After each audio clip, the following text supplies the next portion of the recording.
పట్టణ మరియు పరిసర ప్రాంత ప్రజలకు మెరుగైన వైద్య సేవల కోసం దూర ప్రాంతాలకు వెళ్లకుండా ఇప్పుడు మన పొదిలి పట్టణంలోనే మెరుగైన వైద్య సేవలు అందిస్తున్నారు.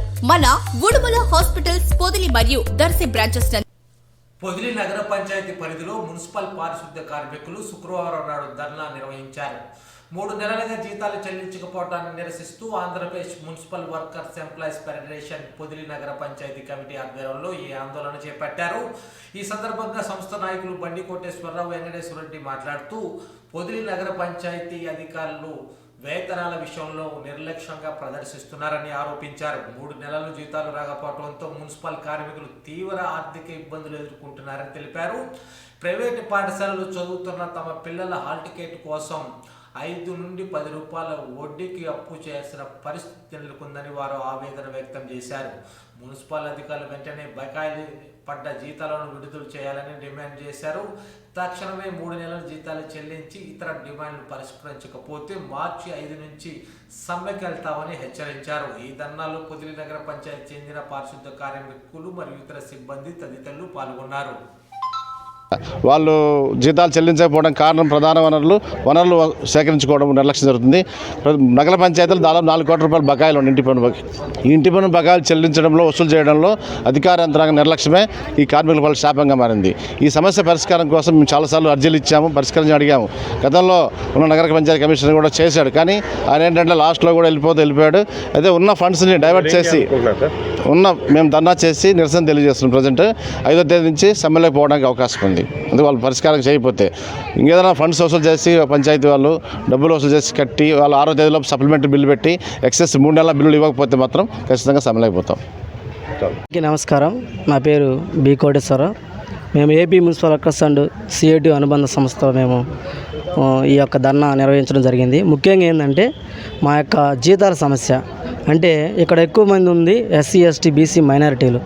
వీళ్ళ యొక్క పండుగలు అంటే క్రిస్మస్ కానీ, సంక్రాంతి కానీ, అదేవిధంగా ఈ యొక్క పండుగల విషయంలో మాకైతే అమౌంట్ ప్రజెంట్ అయితే జీతాలు లేవు. ముఖ్యంగా ఏంటంటే అలాంటి పండుగ సమయాల్లో కూడా 3 పండుగలు వచ్చినా కానీ ఎలాంటి జీతాలు చెల్లించకుండా మేము పండుగల్లో కానీ పస్తూ ఉండటం జరిగింది. అదేవిధంగా శివరాత్రి ఎంత కష్టమైన నైట్ అనక పగలనక సిబ్బంది సంఖ్య తక్కువైనా కానీ ఎక్కువగా పనిచేయడం జరిగింది. కానీ మమ్మల్ని ఈ యొక్క మున్సిపల్ అధికారులు గుర్తించకుండా మా యొక్క వేతనాలను చెల్లించడంలో ఎంతో జాప్యం చేస్తున్నారు. అనేక సార్లు మేము అర్జీల రూపంలో ఇచ్చాము. కానీ ఇంకొక విషయం ఏంటంటే మా బిడ్డలు ఉన్నారు, చదువుకోవాలి కదా.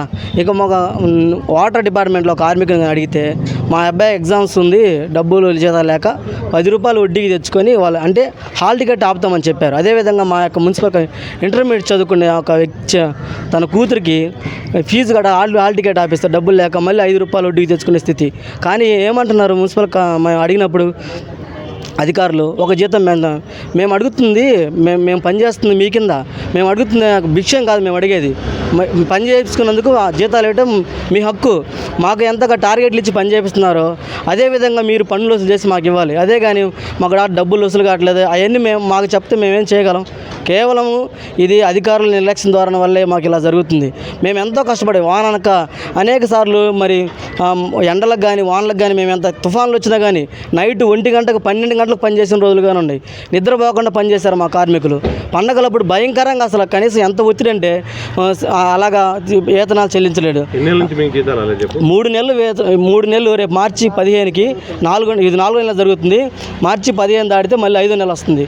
3 నెలలు జీతాలు లేకపోతే మేము ఏ విధంగా జీవించాలి? అంటే 5 నెలలు అంటే 6 సంవత్సరం అయినట్టే మా పరిస్థితి. మేమందరం ప్రతి పూట చేసుకొని గడిపే వ్యక్తులం. అలాంటి మాకు జీతాలు ఇవ్వకపోతే అలాంటి నిర్లక్ష్యంగా వ్యవహరిస్తే కదా.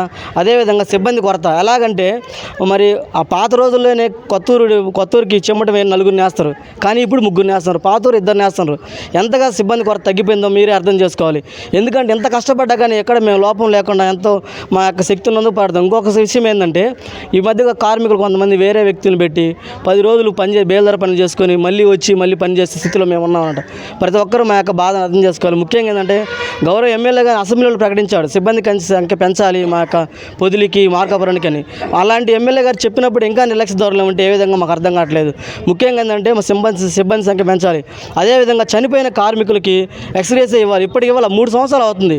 వాళ్ళు చనిపోయి ఒక వ్యక్తి నాగులంక యాక్సిడెంట్ చనిపోతే వాళ్ళ భార్య ఎక్స్గ్రేస్ అప్పులో ఉన్నారని వాళ్ళు బాధపడుతూ ఉంటే ఆమె హార్ట్ అటాక్తో చనిపోయింది.